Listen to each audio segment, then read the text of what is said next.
Hello, everybody. David Shuster here. I've been covering and reporting on Congress for over 30 years, and I have never seen a cabinet secretary of any administration testify at a hearing, embarrass themselves so horrendously, and get shamed as brutally as Kristi Noem. On this day, the Secretary of Homeland Security, who was helping to oversee Donald Trump's deportation effort, was asked a very simple and basic question about constitutional rights. The questioner was Senator Maggie Hassan of New Hampshire. So, Secretary Noem, what is habeas corpus? Well, habeas corpus is a constitutional right that the president has to be able to remove people from this country and suspend their right to. Let me stop you, ma'am. Habeas corpus, excuse me, that's incorrect. President Lincoln used it. Excuse me. Habeas corpus is the legal principle that requires that the government provide a public reason for detaining and imprisoning people. If not for that protection, the government could simply arrest people, including American citizens, and hold them indefinitely for no reason. Habeas corpus is part of Article 1 in the U.S. Constitution. It is one of the most basic principles of the U.S. justice system. The idea that everybody in America has a legal right to challenge their detentions in court and force the government to produce the reason for the detention. Habeas corpus is the foundational right that separates free societies like America from police states like North Korea. As a senator from the live free or die state, this matters a lot to me and my constituents and to all Americans. So, Secretary Noem, do you support the core protection that habeas corpus provides, that the government must provide a public reason in order to detain and imprison someone? Yeah, I support habeas corpus. I also recognize that the President of the United States has the authority under the Constitution to decide if it should be suspended or not. Actually, that's wrong. Article 1 of the Constitution gives Congress, not the President, the authority to suspend habeas corpus, quote, in cases of rebellion or invasion, the public safety may require it. It has never been done without approval of Congress. Even Abraham Lincoln got retroactive approval from Congress. So I have been asking executive branch nominees a simple question over the past few months. If the president orders them to break the law, I've been asking, will you follow the law or follow the order? I want to ask you a more specific question here. If the president tries to suspend habeas corpus and a federal court reverses the president's order, will you comply with the court order and uphold habeas corpus, or will you follow the president's directive? We are following all federal court orders and are complying with that, as is the president, and every decision that I make as well. That is obviously not true for anybody who reads the news. There are federal court orders right now, including returning somebody who was deported mistakenly. That was a reference to the case of Kilmar Abrego Garcia, the Maryland father who was deported without due process and now sits in a jail in El Salvador. The U.S. Supreme Court ordered the Trump administration in a 9-0 ruling to facilitate his return. But the Trump administration has made no effort to facilitate Garcia's return.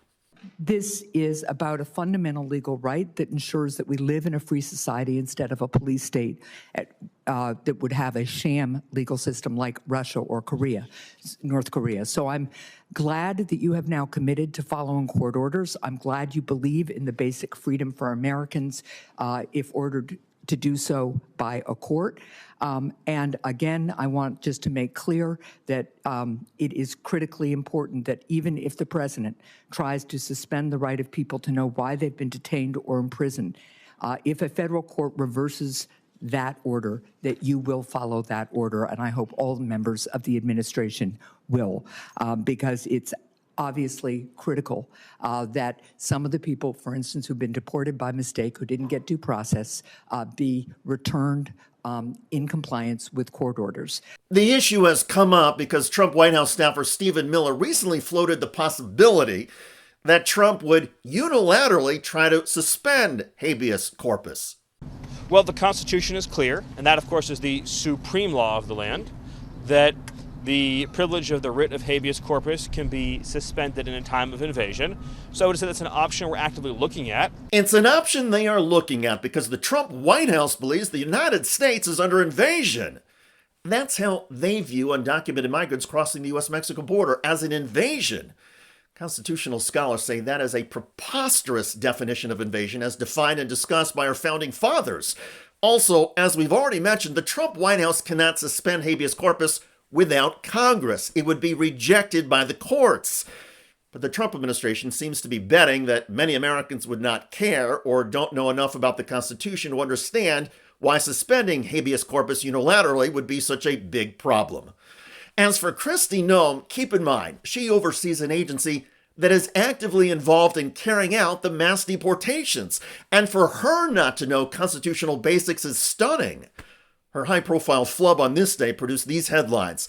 DHS Secretary Kristi Noem confidently bombs question about habeas corpus in shocking hearing exchange. Ice Barbie offers up her own made-up definition of habeas corpus. Not even close. Kristi Noem flubs question about fundamental constitutional right. The woman executing Trump's deportation agenda is clueless about America's foundational principles. Noem was not asked why she didn't know what habeas corpus is.